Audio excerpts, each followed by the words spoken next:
Yes, guys, welcome back to Chasing Green Arrows. It's Monday night, and we are looking ahead to blank game week 34. And Dean, I did a Twitter poll earlier. There are 78% of the FPL community on X on the hit this week. But I guess before we get to that, how are you doing, mate? Nice to see you. Yeah, I'm good, mate. Yeah, very nice where you are. It is nice where I am, but I'm in a room at the moment rather than sitting outside like you. I have got like some sort of cold or hay fever, not sure what it is. So if you see me going on mute and like sneezing and stuff, like don't be alarmed. I'm fine. I'm just like got something weird going on in my nose this morning. But yeah, I say I'm good. Like what a game week. Like so disappointing. I mean, Glasner's got me some sort of return so far, so that's okay. And actually, like points wise, I'm looking all right compared to most people. I'm on 58 points. The average was 40. I'm sat at 300k rank right now, praying basically that Glasner can beat Arsenal. That's my big thing now for this week. It's a big ask, but it's not impossible. You never know. You never know what their focus is going to be like by Wednesday. But seeing as they just smashed Ipswich, I'm not overly hopeful. So yeah, okay. I mean, it was only Ipswich, but did you see Saka? Like so many Captain Saka, and seeing like all those big chances, then he goes off pre-60. It's a bit of a killer. It was, yeah. I mean, I didn't captain him in the end. I went with Marmoush. I mean, that wasn't much better, but at least he'll play in the second game. Whereas Saka, we don't really know, do we? Judging by the way he reacted afterwards, would seem a little bit of a risk to me to play Saka against Crystal Palace. But Arsenal took the game seriously, got a good win. But yeah, just a weird one, you know, like Salah doesn't return. Saka didn't return. Marmoush didn't return with goals. Like all the guys we thought were going to be banging for goals just didn't do it. So everyone's captaincy picks were basically rubbish this week. Yeah, Kieran, FPL discomfort. Only Arsenal player, I guess in the 11, not to return was Saka. What are the chances? Kieran and I nearly actually had a £10 bet, which I never responded to his WhatsApp because I just missed it and saw it way later. But it was, will Saka start, yes or no? So Kieran, I didn't win the bet, but I did say, because we didn't make it, but I did say Saka would start. So I was happy with that. Uh-huh. But yeah, I mean, it wasn't to be in the end for results anyway. Good to see, by the way, so many in the chat. Dean, I guess we should touch on a little bit more from the weekend and just go into that in over the next 5 minutes before we look ahead to game week 34. And guys, if you are just tuning in, stay tuned because we've got we've got two free hit teams to show you today. We're going to go through the best assets per fixture as well. And nice and early, if you want to hit that like button, but also subscribe to Chasing Green Arrows. Thank you so much for supporting the channel. Sigurd's in the house as well, all week planning and nothing worked. Yeah, although there is so much football to be played, I don't think we can be too disheartened. Like we're all the engaged managers, right? Everyone right now in the chat, Dean and I, we're engaged managers. Therefore, on average, we have got so many more doublers than your mates in your mini league at work who aren't prepared for this game week. That, yes, they had single game weekers perform, but they don't have the extra games. They'll probably have 4 or 5 doublers when you guys have got 8, 9. And that will hopefully see a big increase. Dean, Man City, De Bruyne, Marmoush. I took a -8 at the death. Wow. And bought De Bruyne in. And I bought an extra Arsenal defender in for Livramento. So that it paid off for the Arsenal double clean sheet. But Kevin De Bruyne and Marmoush, very quiet. I mean, are we hopeful for game 2? Because Aston Villa looked so good. Surely City against Villa can't afford to rest the KDB, can they? They've got to go full strength. Yeah, I mean, KDB wasn't as good in that game as he was in the Crystal Palace game. So it was a really weird performance from Man City, really, overall. I watched the whole game and it was just like a bit of a dead game, really. It really lacked a spark. And even when the goals came in the last 6-7 minutes, obviously was no good to anyone, really. O'Reilly and Kovacic is no good to anyone playing this game. So I was like, goodness sake. Matthias Nunes assist, thanks. Exactly. There was just like nothing there. So that was frustrating. We'll obviously watch the game just hoping Marmoush would score. Just was never really on the cards, to be honest with you. Like Everton did a pretty good job at frustrating them. Got their low blocks in, just made them play in front of them. And City don't have that cutting edge that they used to have, you know, even when players like Savio or Doku or whoever manages to find the space, they don't do anything with it anymore. Like they just don't ruthless enough, this Man City team. So yeah, Kevin De Bruyne obviously frustrated. He's even talking about how disappointed he is with the fact he didn't get an offer from Manchester City. I'll be honest, I don't think he deserved one at this point. You know, I think for his services throughout time, you could say, well, he deserves it, but you know, you can't play a guy 300 grand a week or whatever because he was once good. I think that this is the right time for Man City to move on from him. So yeah, I thought it was a disappointing game as a watch, and it was disappointing in terms of the assets that we all want. Can they deliver in the next game? Possibly. I mean, the one thing that we've seen this season is that teams just lack consistency, and that you've always got hope as an FPL manager that a team who has put a run of results together suddenly crumbles. So Aston Villa, after winning 4-1, after beating PSG 3-2, Southampton 3-0, wouldn't surprise me if they did crumble in the next game and lost to Man City 2-0. Like, it wouldn't surprise me at all. So I'm hoping that Marmoush finds the net in the next one. And he did clock 0.64 XG, I think it was. Like, he did miss a couple of big chances. Marmoush, in fact, the biggest XG underperformer of Saturday was Marmoush. So if you went there with captaincy for Saka, for Salah, or for Marmoush, they all came close to scoring. Salah hit the woodwork in the first couple of minutes. Dean, we've got a few in the chat asking about Sessegnon and Fulham options. Let's get to that in a minute, guys. Stay tuned for that. We're going to go fixture by fixture and talk about the best options. But Sessegnon is definitely... Spoiler alert, he's in my free hit draft. I mean, I'm not on free hit, but he's in my free hit draft and he could be in my wild card. But I'm really conscious of Dean's view here, and that could definitely change my opinion on Sessegnon for the run-in, not just for this week. Guys, we want to answer as many questions as possible. We also appreciate we're going a little bit earlier today, and we do mix the times up on Chasing Green Arrows, so more reason than ever to hit that notification bell when you subscribe. But also very conscious that the vast majority that watch this show will be watching on catch-up because, one, we've gone early, two, it's Monday Night Football, and three, we don't have another show till Friday, so hopefully we get loads watching on catch-up. If you are watching on catch-up and you're like, oh, I've missed the online chat, I can't be part of it, just know you can drop a comment below and we will respond to you. So if you've got any questions, we'll respond to all comments below in the video, not just in the chat.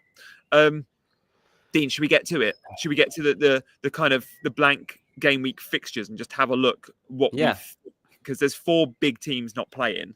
And because of that, so many well-prepared managers are on free hit. If you're not on free hit, you might be struggling for 11. Or if you're not on free hit, you might be wildcarding like me. I think about 10% are on wildcard. But when we see these fixtures, where are the big wins for you? What are the teams that just jump out where you go, you have to have double or triple Newcastle because it's home to Ipswich, for example, which the other games and teams. Exactly. So I am on a free hit this week. So I had this exact conundrum, and I really tried to avoid looking online to see. I managed to avoid YouTube channels. I managed to avoid X before I put my team together. And the team I've currently got isn't going to be my final team, but as a first draft, it will be pretty close. And the game I went straight to was Wolves-Leicester. I just think that I don't think Wolves are wholly convincing against Man United, but I think that the form that they're on, the confidence that they've built up against a team that is just dead on their feet, I just feel like Aït-Nouri and Cuna are at least 2 shoo-ins for a free hit team. So that was the first place I looked. I really do like Bournemouth playing Man United. Oh, you fancy that? I was the same with Wolves United. I was like, Wolves are going to beat United, and I think I fancy Bournemouth to beat United as well. I really do. I think, you've got to basically, with this free hit chip, you've just got to go for it. You've got to pick basically 4 teams that you really fancy to win and just put everything on it. And I haven't done that enough yet with this team that I've put together. And I want to probably look at that in a bit more detail across this show and afterwards too. But Man United, Amarim's already said he's going to be picking kids. We've seen that he left Bruno Fernandes out and he was a substitute that came on. They can't score goals. Højlund is absolutely devoid of confidence. The they're trying to build. There's just nothing there, for all that they built up in the last minutes of that Europa League game. To be as flat as they were against Wolves is really a reflection of what they truly are. Like what we saw in the Europa League is not what Man United are. That was what we used to see under Ten Hag. Moments of inspiration / luck that get them over the line and produce like joyous moments that, you have elation as a fan, and that's brilliant. But it's not really a trend of what's to come. What the trend of Man United is what happened against Wolves. And I think that Bournemouth are well set up to go and do that again. So I do actually have 3 Bournemouth players at the moment in my free hit wow. team. Yeah, I've not seen your team purposely. I was like, I wanted to wait for today to see it. And like you, I put mine without seeing anyone else's. Because I think when you see YouTube or Twitter, it's very easy to be influenced. But, maybe you don't go you double or triple Bournemouth if you see everyone else who hasn't got any Bournemouths. But yeah, I like that from you. Exactly, yeah. So hopefully I can stick by this feeling that I've got, because I know that it's going to be a bit bold. And I know even the Bournemouth players I've picked, particularly one of them, is not somebody that people would probably be going for right now. Away from that, I've kind of got a bit of a scattergun approach. I already had 3 Newcastle players. So at the moment, I've still got the 3 same Newcastle players. They should beat Ipswich. It's just a case of, are we on the right 3? So at the moment, I've still got Livramento, Isak and Burn, but that's not necessarily going to stay. It's just that I want 3 Newcastle assets. And then there's obviously the Liverpool factor against Tottenham that's jumping out at me. Tottenham, again, dead Premier League season, heading for one of the worst records ever in their history, possibly going to end this Premier League season with 20 Premier League defeats, which in some seasons is enough to get you relegated. Fulham, I think Fulham have gone down with less than that. Burnley have gone down with that in recent history. It's something like that, maybe the other way around. So I just can't see Tottenham getting anything out of the game. So Liverpool could win the title at Anfield at the weekend as well. Like, what an incentive! As long as Arsenal beat Palace, which we expect them to, Liverpool beat Spurs, title is theirs. Yes. For Mo Salah, for Van Dijk, even Trent as a free hit punt now, because I assume Slot will play Trent because it's like, this is the game that's going to win us the league. And you've been a big part of that. So yes, for the run-in, it will probably be Bradley. But for winning the league at Anfield after that goal you just scored last week, Trent, I'm probably going to start you. So again, we'll talk about that later. But yeah, I like that narrative from you for Liverpool Spurs. So you're looking at double attack or double Liverpool in general? Double Liverpool at the moment. I'm purely because I don't know who the other attacker would be. Well, I've gone Luis Diaz, but yeah, I mean that's where I would go, but I haven't done it at the moment. Yeah. I've got the money. Too risky, aren't they? One gets 60, one gets 30. I've got the money to do Luis Diaz. I just don't know if that's where I go. But I have bought in Alisson as well as my goalkeeper. So yeah, I don't think I'm necessarily going to stick to him, but I know I want another Liverpool asset, so I've stuck him in as a marker at the moment. And I'll tell you, the game to really look at here is Nottingham Forest Brentford, because Forest, I've really had so much hope and faith in these guys getting over the line and getting that Champions League spot. They're not going to do it. It doesn't look like they're going to do it, man. Like, they're now the 7th form team in the Premier League, whereas they were always in the top 4. And they're now up against the Brentford team, who are 1 place below them in the form table, but haven't actually lost in their last 3, and will go there looking to take advantage of this vulnerability that they've been showing. And so there is a temptation for me to go for Visser as well as Mbermo. I thought I would be like erring on the side of going like Elanga, Chris Wood, but I'm actually finding myself wanting the Brentford assets rather than the Forest assets. Mate, I think the weekend showed us again how good Brentford are in front of goal. They don't miss. I always refer to them on my Sunday videos I do, where I analyse the Saturday games. I look at shot maps and XG plots. And the term I use to describe Brentford, and many of our Chasing Green Arrows regulars will know this from watching me on my channel, is, in fact, not even going to say, guys, what do I call them? Someone in the chat let me know what I refer to Brentford as, and I'm sure someone watching will hit me up with it. Guys, what do I call Brentford and why? Here we go. Geddy straight in. big chance Brentford. I say it every time. No team in the league creates big chances in terms of the ratio of shots they have to big chance shots than Brentford. Yes, Malachi's got it. Christopher, good to see you guys watching the Sunday debrief. But they are the big chance Brentford. And they have two clinical deadly finishers. Brentford scouting department is such that they buy players for the system and how Thomas wants to play. And they have clinical finishers. And in Visser and him in Burmo, for me on Wildcard, it's slightly different because free hit is an awkward entry point because going to the City ground's not easy. But on Wildcard, Visser and Burmo feel locked for me. Like I've got them both. On free hit, I'd probably only have Burmo, but it's a real legit option. Yeah, and I mean, it was a kind of toss-up for me, really, and it's not locked in, but it was that or Evan Nielsen, really, and if I maybe was to go towards Bournemouth again on that one, maybe I'd go Evan Nielsen as my other forward, but yeah, we'll show my free hit team in a minute, but yeah, the team, as I say, that really jumped out at me most was Wolves, and I just feel like that they could really enjoy that game against Leicester City. I like that. I've got double Wolves as well. Let's get to the top 3 assets from each fixture then, because there's some fixtures we look at and go, we've given you 3 assets, but it's probably a swerve. Like there's fixtures out there. Like I look at Brighton, West Ham, and I don't know if I want to punt on a Welbeck or a Bowen. They're both good options, but I couldn't tell you how that game goes.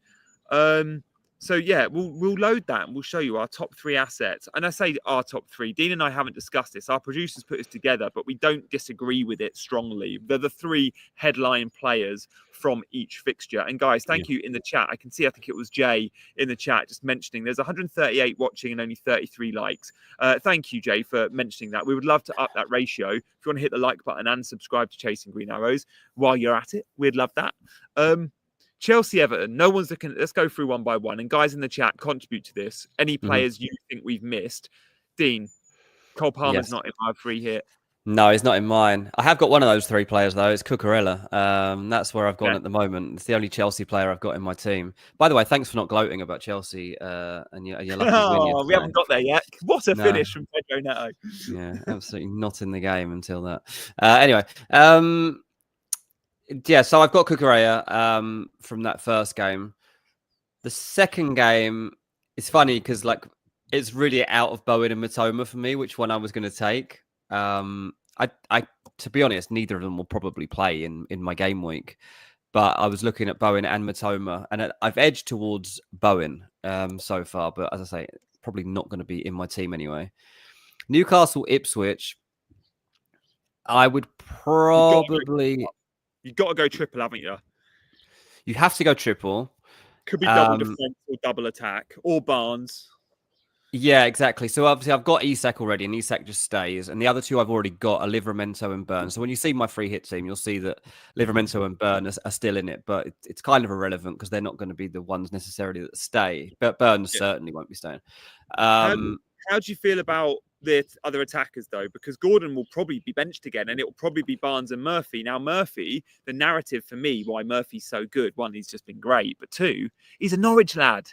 Playing against Ipswich is massive for him. I love that narrative.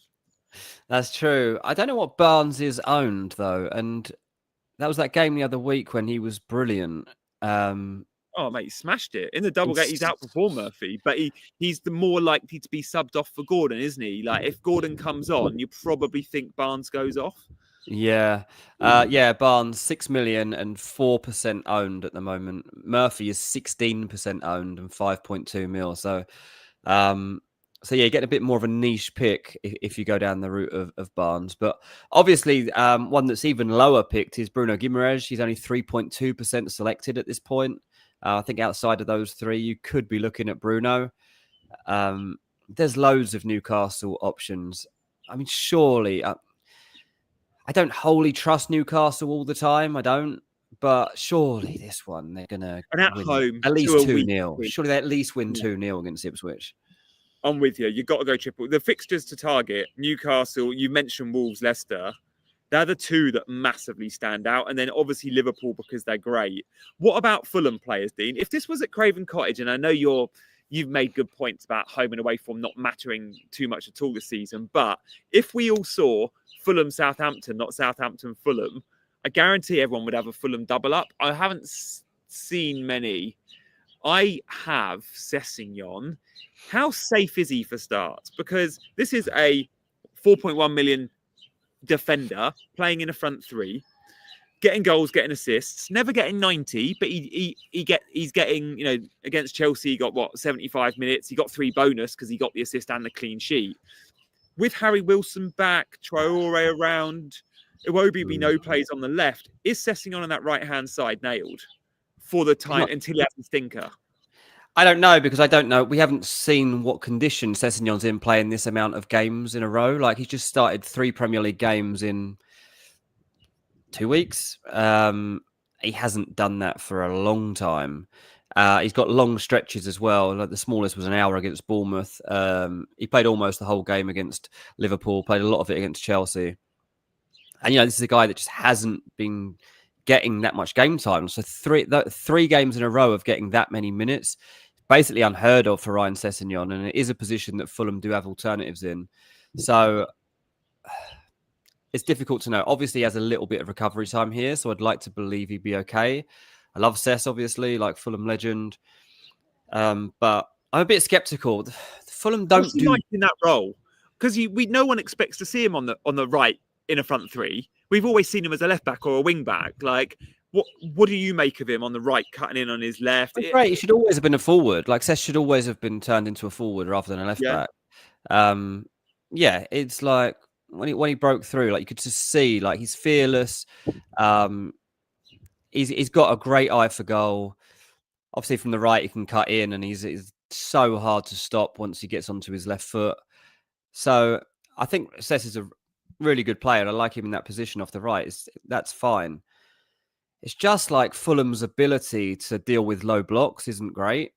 Southampton came to Fulham earlier on in the season. We drew 0-0. And they've done it loads of times, actually, Fulham this season, when they've struggled to break down teams that just kind of sit in front of the ball. Sit behind the ball. And they don't know how to break it down. So I'm slightly concerned about what Fulham do with that. We don't have a great record. Bournemouth last week, literally 1 week ago, went there and lost 1-0. There was a game not so long ago we lost to Palace 3-0. There's been some games. Brighton lost 2-1. Been quite a few games for Fulham when you expect them to do well and they don't. And then there's other games when they go and beat Liverpool 3-2. Like, could have beaten Chelsea yesterday. We do really well against the higher teams because those teams leave gaps, which Fulham exploit. Teams like Southampton don't really leave gaps. They just sit back. And maybe Southampton come out a little bit and play here. I think that's one positive to pick Sessegnon's, that you'd like to think that Southampton, now they have nothing to play for but pride and kind of salvaging something from the season. They actually open up a little bit and look to get down the flanks and score a goal, maybe get a point that gets them away from this horrible record that they've had this season. But still, Iwobi would probably be the one I go for as an attacking threat. Like, I still think Iwobi is the more guarantee for goals, minutes, and assists. Yeah, he's been massively underrated this season. Iwobi, one of the top midfielder performances in the game. By the way, shout out to FPL Freddie. He's a Southampton fan. He's in my WhatsApp group, and Freddie has told us all season, right-sided players against Southampton that can cut inside on their left foot are the most dangerous for that team in terms of defensive. So weak. So Sessegnon, honestly, Freddie calls it every week in the chat and nails that. So they are very weak down their left defensively.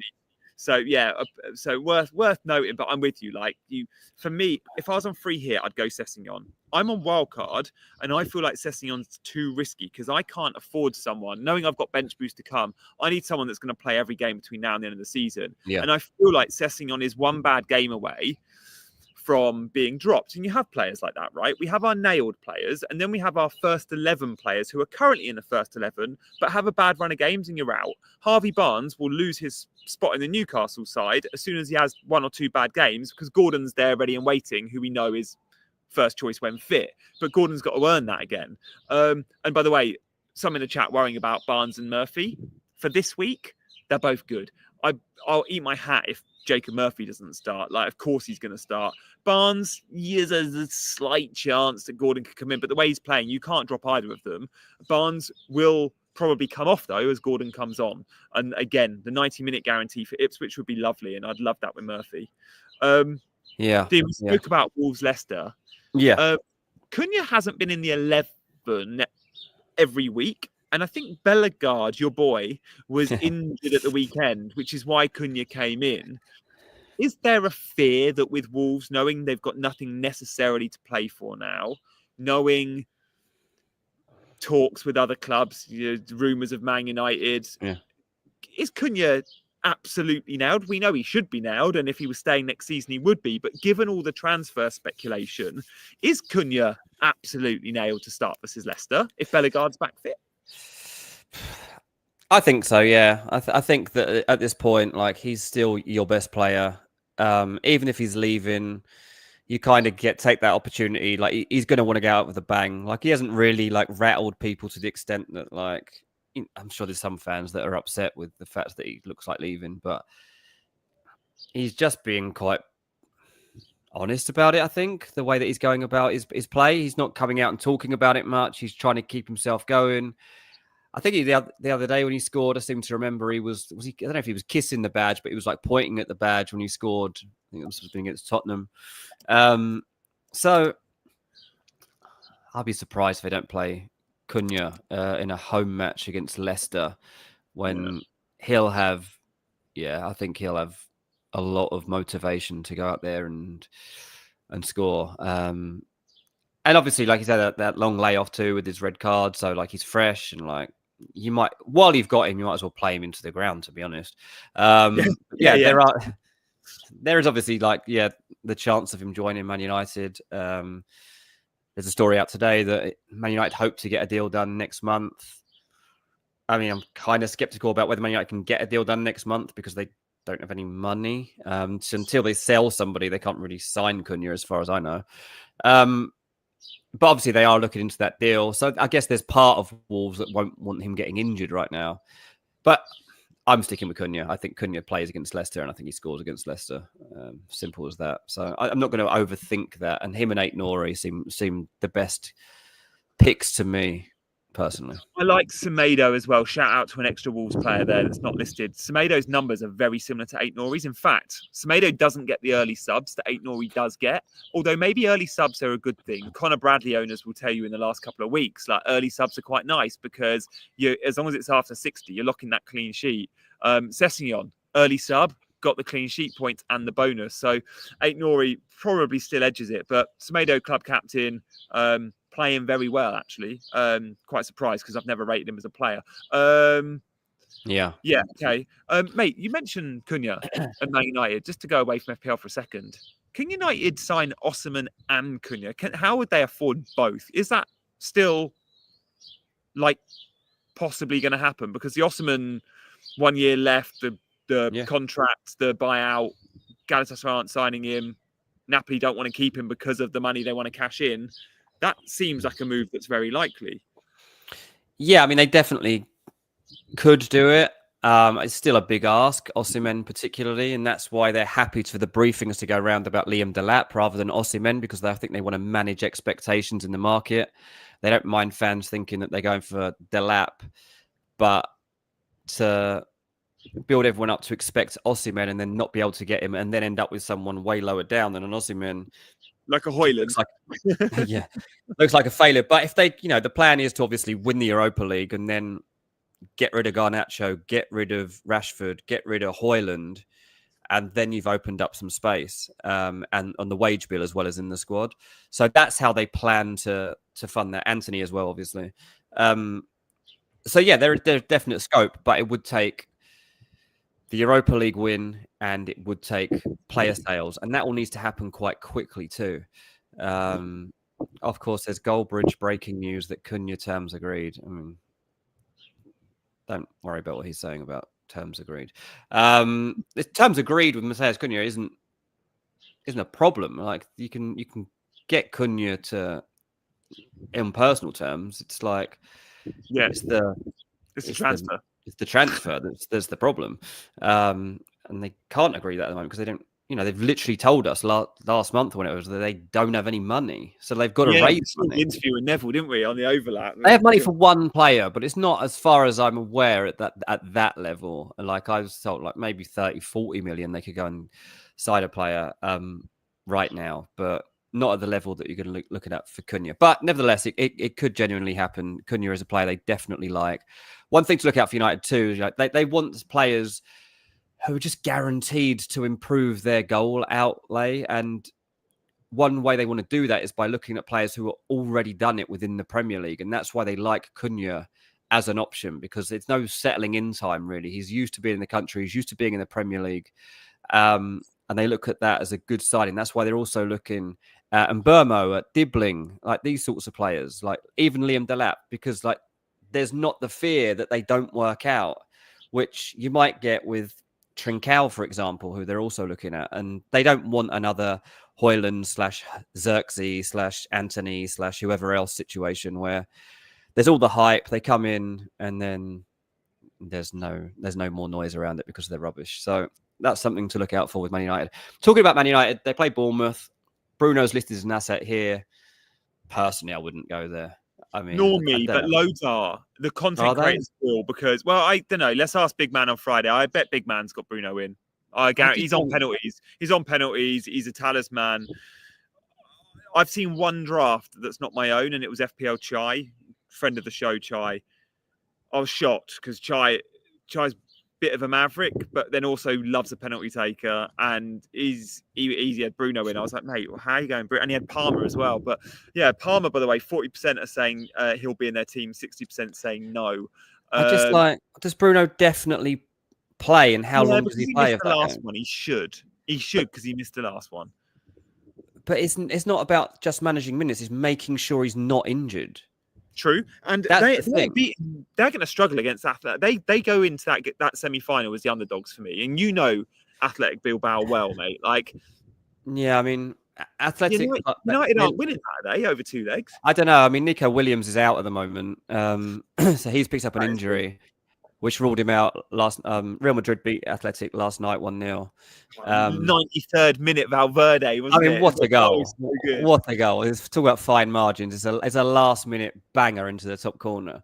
But Nico Williams wasn't playing in that game. He's got a groin injury / hernia problem, which isn't something you can typically just like numb the pain and play through. So the consideration is that he'll probably miss the first leg at least. I mean, that's a pretty big deal for them to be missing Nico for a game like that. And so I do think that enhances Man United's chances. I don't think Athletic Club are that good that it's impossible that Man United beat them. I think it's just another one of these games that's a bit of a lottery for United, to be honest. The one thing they cannot do is be without Bruno Fernandes. I wouldn't play him in this game. I wouldn't play him in this game. It is a huge risk. They're safe from relegation. There is no need to play Bruno Fernandes in this game against Bournemouth, just in case. Bournemouth at home are good. Bournemouth go into this game as favourites, and I like the Kluivert punt here. I understand why some would look at Kerkez. I've currently got Kepa in my free hit team. We'll see our drafts in a minute, guys, and we'll move on because we want to answer some questions as well. Let's talk. Well, we mentioned Salah and Diaz. I'm just going to give 2 pence worth on Trent. I think I mentioned it earlier. I can't remember if this was offline or online. I think it was online. Did I mention on the show earlier about Trent, the fact that the trophy could be won, the title could be won? I think Slot will therefore back his boy, right? I didn't say that. No. That he's played all season for him. Once the title's won, Bradley probably gets more minutes. And then Forest. Okay. Forest Brentford. I don't think we can comment too much on Forest until we see them tonight. But the wheels could be up. Like, let's see. If Chris Wood goes and scores tonight and they look really good, maybe Chris Wood's really... Yeah, he's gone, isn't he? He disappeared. Yeah. Well, this is what happens with Wood. This is why Chris Wood has been the journeyman he's been. Like, it just so happens this has been his longest ever sustained period of form. But he's really struggled for form. And he's not a top-tier striker, and he never has been. And don't let this season fool you that he is. He's been a nuisance, and he's been a lump, and he's played really well for Nuno and Nuno's tactics. But, yeah, Wood's not the answer if Forest are going to go on to the next level, that's for sure. And if they do get Champions League football, Chris Wood ain't lining up versus Barcelona, surely, next season. So yeah, let's see. Yeah, Carl said who's on pens for Bournemouth. I assume it's Cliver. He's back in the team. Yeah, no reason to Clive believe got 90. Clive got 90 at the weekend, so he's back in, and he's what 5 from 5 this year. Yeah, also pulled down Sar's shorts and got a yellow card, which was a bit of a weird one. Brilliant. Love that. I sold Sar, by the way, so I'm obviously on a double for De Bruyne. So I really was praying Sar didn't do anything, and Sar versus Arsenal, I'm hoping will be dropped. That second game for Palace versus Arsenal, I think we could see big rotation. Because again, we've just spoken about Man United resting players for Europa. Well, Crystal Palace, their season is that FA Cup semi-final. So could see a huge number rested. Jacinta says, I'm saving free hit. How many players do you need for 34? Look, I think you need to try and get a good 9 out, to be honest. Like, if you've got free hit, this feels like a very good free hit So week. many people are playing it as well, and you're just playing with like 7 or 8 players. I mean, you're going to be at a massive deficit. Yeah, I mean, if you have got a really good 7 or 8 players that are on screen now, fine. But if you haven't, like my team, I've got like 4 or 5 players. Like I'm wildcarding. That was always the plan. Very important question. Do you go for minutes or risk to gain rank differentials for free hit? Look, free hit, you can be a bit risky. It's for 1 week. You've got a get out. On wildcard, you can't be. We just spoke about Ryan Sessegnon. For me, he's the perfect free hit option. Might not be a great wildcard option because we can't promise his minutes moving forward. So you can definitely chase a bit of risk on free hit. Mate, I want to see your team. Before we do it, 2 minutes on Cole Palmer. We did the poll. The vast majority of content creators, I guarantee you'll be in Big Man's team. Palmer and Bruno, not for us, but they'll be for a lot. And because of that, the masses will copy their teams and go Cole Palmer, because this free hit draft, I don't know about you, but I had tons of money left over, right? Yeah, and people see Palmer and go, oh, why would I have Jarrod Bowen when I've got 4 million in the bank and I can buy Palmer? It's not about the money, Jesse J.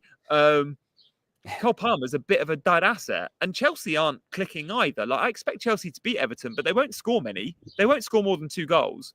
I totally agree. I picked my team. I was sat there and I had 9.5 million left to spend. And I was like, whoa, I could buy anyone I want. I was like, well, there isn't really anyone. It's like, Cole Palmer is a premium asset I could buy. I should probably get him. But I'm like, but why should I? Like, the guy hasn't scored a goal since, what was the date? 14th of January. 14th of January since he scored a Premier League goal. Like, no, I shouldn't be picking him. Like, why would I? If that was like a random Bournemouth midfielder, would I be picking them? No. Obviously, Everton looks like a good fixture, but Everton have just almost held out at the weekend in a big game against Man City. They don't concede many. Like, if you look at Everton's last few games, like they played Liverpool, Arsenal, and City all really recently. And I know City scored 2 late on, but the other game, they were all really tight games. Yeah, I just don't think Everton are that bad. I do expect Chelsea to win the game, but I don't expect Chelsea to run them over. Obviously, Palmer's goal drought has to end at some point. So I'm not saying he can't score in this game. Like, he might well score, but I just not got enough faith in the guy that he's going to go and do it based on what we've seen for the last however many weeks it is now, 9. I don't know. But yeah, so Palmer's just not for me, and I don't care that I've got the money that I could get with him. I'd honestly rather have Mbermo or whoever. Like, I'd rather have someone who's actually showing some form and actually looks like they know where the net is at the moment. Yeah, nice. Well, look, let's see your team. We've been teasing it long enough, guys. Let's see our free hit teams. Now, these will change, and on Friday we will be streaming again with Big Man, and we'll see 3 very different drafts. Well, my draft will be the same. I'm not on free hit. We'll show it again on Friday. Dean's draft would have been tweaked. Big Man's will be very different to Dean's, so we look forward to showing that. And we want to see your drafts as well. So maybe actually you can let us know your drafts in the comments as well, and we can try and rate a few. But Dean, talk us through the headlines here. I mean, the bench is a little bit irrelevant because your 11 are going to start. Do you reckon you'll end up going with a back 4, or you'll end up with a 3 and someone like a Jarrod Bowen in? But yeah, talk us through the key cogs. Yeah, obviously. Talk to a lot of players. The thing to consider, basically, so I've kept Livramento in it. It's basically like, because I'll probably have another Newcastle player in the team, and it may well be that that's a midfielder, but that would be signing a Newcastle midfielder to replace. I could drop one of the midfielders out Dango, for example, and replace that with a Newcastle midfielder. So that's kind of why I've set it up like this to just show that's how it would be. But 3 at the back of Aït-Nouri, Kerkez, and Cucurella, I'm quite happy with. Salah stays. Kluivert against Man United, I'm fine with. And Burmo, I've had for almost the whole season now, continues to be a good asset. And then, so there's that 4th midfielder who I don't know who it will be, but I probably will play 3-4-3. Isak, I'm definitely sticking with. Cuna, I'm definitely sticking with. I'm not probably captaining him. I don't know about that yet. And Visser, I'll say that's like 65% at the moment. That's not guaranteed either. But yeah, this was kind of like Evanilson, Welbeck. Evanilson, I do like. I'm a little bit wary of going. I don't know. I think he is a good pick. I do think he's a good pick, and I've said this a lot and not picked him, and then he goes and scores in that game week. So I kind of want to just go for him. I think Man United are just looking so shaky still. I don't trust them at all in a game like this. So I think he could be a good pick. I have also heard that Evan Nilsson is going to be a transfer target for a few teams in the summer, including Nottingham Forest. So I'm quite interested to see how he ends this season. If he How has much for? It'll be quite a lot, but Forest are going to be 50 odd deal, right? Yeah, like it's exactly the profile of player apparently that justify that price tag. I guess he has. It's just about probably. I mean, it's probably about what that gets you these days. Nikolai says no Fulham. I mean, I haven't had any Fulham in my team for a long time. No Sessegnon as it stands. No Sessegnon as it stands. If I was to push you on how many from this 15 do you reckon on Friday are locked in? I'm guessing it's about 6-7 players that are absolutely 100% going to be in your free hit team. Give us those players. The ones that are definitely in my free hit team are Aït-Nouri, Kerkez, Cucurella, Mbeumo, Salah, Kluivert, Isak, Cuna. There's 8. Oh, nice. Decent. So Kluivert over Semenyo, you're locked on that, are you? Yeah, I am. Yeah. And the penalty factor is enough for me on that. And I'm seeing him back in action now. Like I'm comfortable with having him in there. So yeah, 8 of these are locked in. The goalkeeper, I don't really know yet. I feel like I'm missing something by not having more than one Liverpool asset. That's why I kind of panicked and stuck Alisson in, but I don't think that's probably the right way into the Liverpool team. It seems a bit unnecessary and probably seems a better way to get a clean sheet out this game week than going for Liverpool versus Tottenham. So yeah, I need to work on that. Carl said he'd go Evan Nilsson over Kluivert. Yeah, so for me it would be like Evan Nilsson over Dango. Obviously, that would be how my third Bournemouth asset comes in. Dango's kind of just a filler at the moment in there. So I'd go Kluivert. I think you got it right. What about Bowen? We've not spoken about Bowen in today's show. And let's do a poll. Will Bowen be in your free hit team? Yes or no? And I reckon Bowen will be in quite a lot. And we know Mbeumo is going to be in every free hit team. Salah the same. Bowen might split the audience because the individual is there. We love Jarrod Bowen for what he does. He's on everything. Talisman for his team. The problem is the team. We don't trust West Ham to score goals. But Brighton have been leaky of late. That's a game that's really hard to call. But I'm still don't know if I'm going Bowen on wildcard, but I want to because West Ham have got really good fixtures. And if anyone scores, it's always him.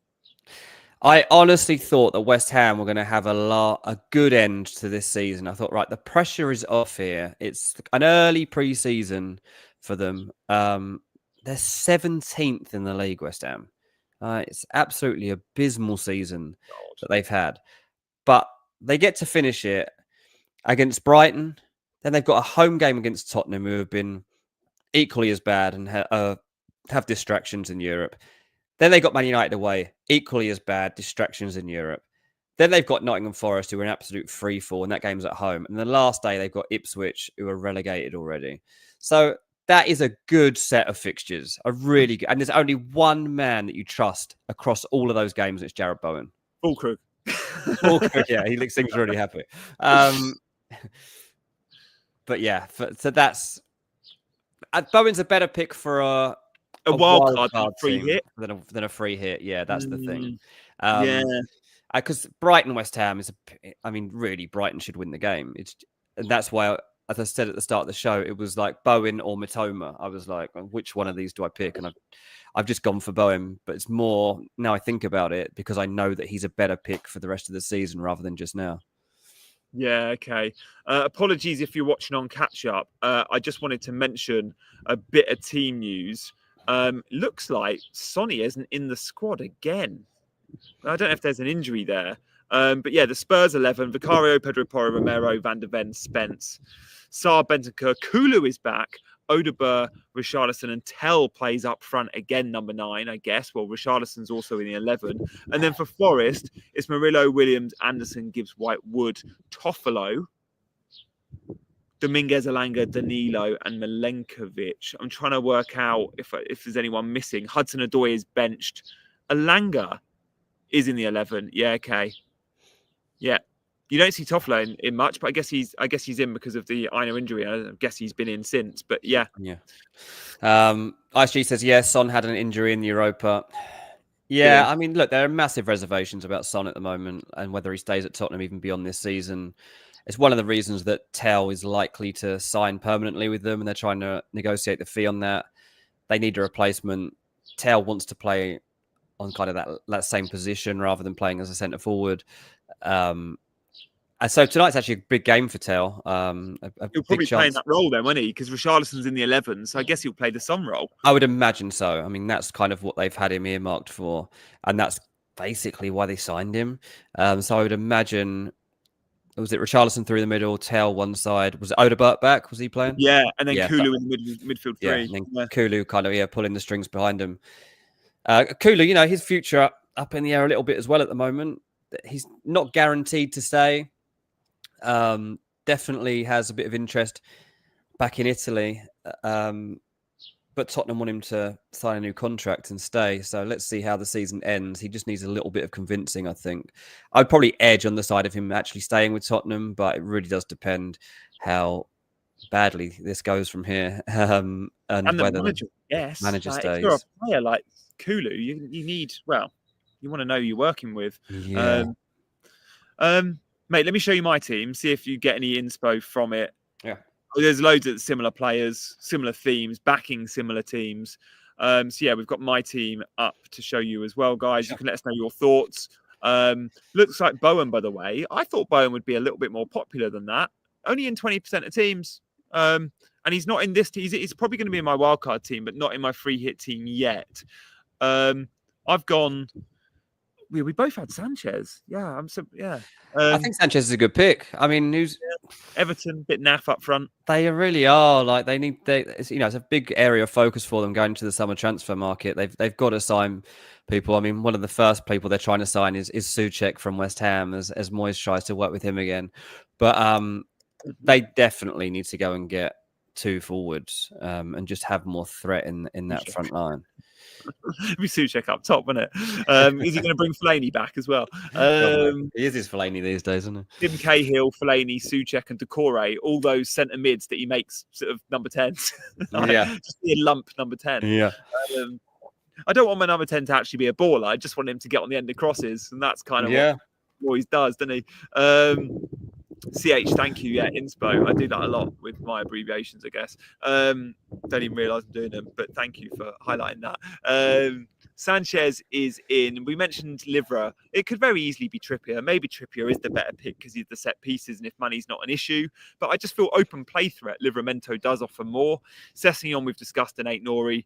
The midfield 5, this is where I guess I differ a little bit. I've got Murphy in there. We've both got Salah, Kluivert, and Burmo. I've got Murphy, who I think you support as a good pick. Yeah. But then I'm punting on Luis Diaz just for the fact that when we see Spurs and Man United as opponents, we go, oh, tricky fixture. We have to target Spurs and Man United. And we're doing that with Kluivert, and I want to do that with Diaz. They are 2 of the weakest defences. They're both involved in European competition, either side of this fixture. Sorry, or just after this fixture. That's a huge distraction for them. And I fancy, as long as Luis Diaz starts, there is always a risk he could play Gakpo on the left and Jota down the middle. But Luis Diaz did get 90 last time out and has been playing well enough. So yeah, that's where I'm at. But any of these players on the bench could very easily come into the 11. I quite like Raul Jimenez as a punt if Muniz isn't I Yeah. guess Menez will be fit, but It's difficult still. to know. Difficult to know. I just think it's really the thing I want to make sure when I'm picking my free hit team is that like it looks good, but that there's at least 2 players, possibly even 3, that are a bit of a gamble that other people aren't going to have because I need the uplift here. Like this is my last chip. This is it really. Like everything's going into this to set me up for from now to the end of the season.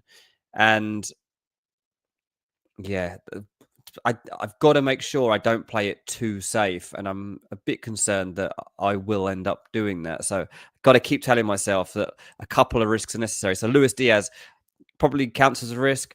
Kluivert possibly does. Sessegnon probably does from the team that you've picked here. And Sanchez probably does too. Because I don't think there'd be too many people that pick Sanchez as their goalkeeper for this game week. But I think all 4 of them, those would offer potential upside. As I say, I'd probably limit it at 3 that are differential picks, but I got to make sure I have them. Otherwise, it's a waste of time. I tell you what, Semenyo is at the back of my mind. Just because I feel like he's that sort of player against Man United that will get a lot of joy out wide, cutting in and then space to shoot before being closed down. Like Semenyo can be a nuisance. Yeah. And we saw it a couple of games ago, didn't we? Was it against Palace? I can't remember, a midweek game. But then it's really tough picking Semenyo over Kluivert because Kluivert is the number 10, is on penalties, yes, but he's also more central and gets into better shooting positions. And he's had the time of his. I don't think Kluivert's ever had a full season where he's been like nailed in a team scoring goals all year. Like we've never seen consistency from Kluivert, and we have this year. So I kind of would want to back him, I guess. But yeah, Semenyo is at the back of my mind somewhere. And then I mentioned Diaz. You didn't pick Kirkes. Do you think Man United are going to score? No, I don't. And Kirkes is a great pick. I guess I thought I had Kepa. And I didn't. I said earlier I had Kepa, and I've got Kepa in my wildcard team. Okay, I could very easily go Kirkes instead of Sessegnon in this team. Yeah, I think, Kirkes, yes, everybody will have him, but I think, he got 8 points this week. He was on my bench, which was frustrating. He's just a really good player and a good FPL asset, and Man United just aren't that good at the moment. Dreamers Canvas says, how was your assistant manager, Chip Dean? It's going okay. Glasman got me 5 points so far this week. Obviously, the Arsenal game to come, that's where the big uplift would come if Palace can go there and cause a surprise. That'd be very nice. But, well, I won't be counting on it at this stage. But, yeah, at least Glasman's got me something from this game week. Yeah. I'm glad you got something there because, you've been really unlucky with the assistant manager, Chip. Guys, thank you for all your comments in the chat. We've still got 5 minutes left of the show. Don't go anywhere. And if you are just joining in, do go back and watch the full hour. We had someone come in earlier and said, you haven't discussed Iwobi. So many are sleeping on him. And I'm like, dude, Dean just said Iwobi's the best Fulham pick going. So go back and watch the stuff you've missed because we do an hour stream, but we go through in clear and obvious chapters. We've been through a lot today. We've been through pretty much every game coming up. And we've gone through assets to consider for every game, which we don't typically do, but maybe this is something we look to do as we move forward. Because that was a good graphic. I liked that. It might even be worth sticking that up now. Producer, if you want to stick up the game by game graphic again, I think that's probably a good one to leave it on as we take the questions for the last couple of minutes, because I think that at least that gives everyone some preparation and an idea of what is coming up in that next game week. There you go. Right, we'll take some questions, shall we, mate, for the last few minutes. Of course, says let's hit 100 likes. That would be lovely if you would all do that. Let's appear on some more algorithm pages so that people see us for the first time. Malaki says, would you recommend anyone buy Smith Rowe? I ask you this quite often as well, because if you're not a Fulham regular like me, you know his pedigree and you know the upside there, but you've watched him recently and gone, he has been pretty damn average. I mean, it's been so disappointing. Like, biggest signing, 30 odd million pounds, started pre-season brilliantly, didn't he? Going into the season, what an FPL pick he was. And now he's just looking like a bit of a dud. They've got to salvage that one because it needs to work out. So they'll be working on that one in the summer, no doubt, to make sure he's better next season. Carl says, would you guys go Diaz or Kluivert? I can't decide, and I've got Evan Nielsen already. both in my team, Carl, that we just saw, I would say Kluivert's better than Evan-Nilsson, though. You get an extra point for a goal, and they're just as likely to score. You get the clean sheet. I think Kluivert's the better pick. Yeah, I do We've too. spoken about Bournemouth quite a bit, so we'll move on to get through a few. Sabotslai from Nikolai. It's not a bad shout, you know. Wow. Don't hate it. Haven't talked about him at all, have we? Like, No, and he for does play ages. through the middle. Like, he's playing in way more advanced positions now. If he could even be the false nine, I don't think he will be. But regardless, he's in the number 10 role and getting into good goal scoring positions this season. Yeah, totally. Yeah. Free hit, is it better to triple up or cover matches? Oh, good question. I like stacking on the ones you want to gamble on. And Dean, you said this earlier. You pick your favourite games, the ones where you go, you've got to back Wolves. Go all in. Go all in. Like, just pick a few teams that you really fancy and just hope it pays. It's just so, and it's also more fun to follow. You know, yes, it will be. If it doesn't work out, like, you'll have a terrible weekend. High risk, high reward. Yeah, if you're all in on like Wolves, Bournemouth, Newcastle, and Chelsea or something, then you know you've got 4 games to really watch properly. Get into those guys. And if they do all win, then you have an unbelievable game week. So I just think that I just have more fun doing it that way. We'll do a quick poll to end the show on captaincy because Geddy, I can't believe we forgot to mention it. Early thoughts, and we'll do more on captaincy on Friday. Salah versus Isak, but versus other. We'll just put an other in the poll, and now, Dean, we can speculate on who that other might be. Any like rogue shouts for captaincy this game week if you're going for someone that's not named Isak and Salah, and where do you think you'll go? I mean, Cuna is probably where I would go. Yeah, in that instance. I mean, I've kind of put the armband on him temporarily. Wasn't really sure. Yeah, Isak's obviously a clear candidate for me in my team, but if it's not him, I think Cuna has a really strong case to put forward. I know some people are concerned about minutes and all the rest of it, but I feel like this home match is a great opportunity for him to kind of start his own farewell tour. And I think he'll want to prove to everybody that he's committed while he's still here. So yeah, Cuna for me. I'm scared as a wild carder not having Cuna. Yeah, he makes sense on free hit, but Wissa makes sense on wildcard. 100%. Yeah. No one. So I may just go Cuna. I would argue Leicester in the last couple of weeks have looked a little bit better. But I'm clutching. I know I'm clutching. Yeah, I mean, after that point, obviously Cuna has Man City and then Brighton, so it's not like great for him after this one. So yeah, as a free hit, I think Cuna makes the most sense. Wolves aren't the most exciting team to watch under Pereira. No, they weren't good at the weekend, to be honest. Like, no, it's a bit of a smashing. Like, they're very good defensively, but I fancy Leicester to probably 50-50 possession in that football match. I think Wolves win, but it's not like they're going to go blow them away because Wolves don't do that to anyone under Pereira. They'll keep a clean sheet, and that's why Semedo and Aït-Nouri are brilliant picks. Where do you think you'll go, Salah or Isak? I think I'll go Salah. You think you'll go Salah? I mean, Salah, obviously, like someone just said it then, Salah scoring the goal that clinches the league title. Like, you know what I mean? There's just too much narrative there. So that will probably happen. And that's something for us definitely to consider. Someone just asked me about Anthony Robinson on free hit. Yeah, I mean, obviously it's Southampton away. There's definitely upside to having Anthony Robinson. I talked about Alex Iwobi earlier, but I always say Robinson, Iwobi. And anything outside of that is a bit of a gamble. Yeah, Leno's not a bad shout, though. Someone did say Leno earlier as a goalkeeper, which isn't a bad shout. I just don't fancy Fulham to keep a clean sheet here, if I'm honest, though. I think Fulham will concede. No, I can see us even going 1-0 down and end up having to get back into the game. Till Paul's going to score. Yeah, it's be something annoying. We've had a really annoying couple of weeks at Fulham and losing to Bournemouth, losing to Chelsea. Like, late. Both those games did not need to go that way. So we'll see. Guys, we're going to wrap it. We'll see you on Friday. We're not doing midweek streams anymore on Wednesdays, so do note that. We are doing some deadline streams, though, so come back on Saturday mornings for early deadline streams. I'm talking 8 a.m. UK time this Saturday, so stay tuned.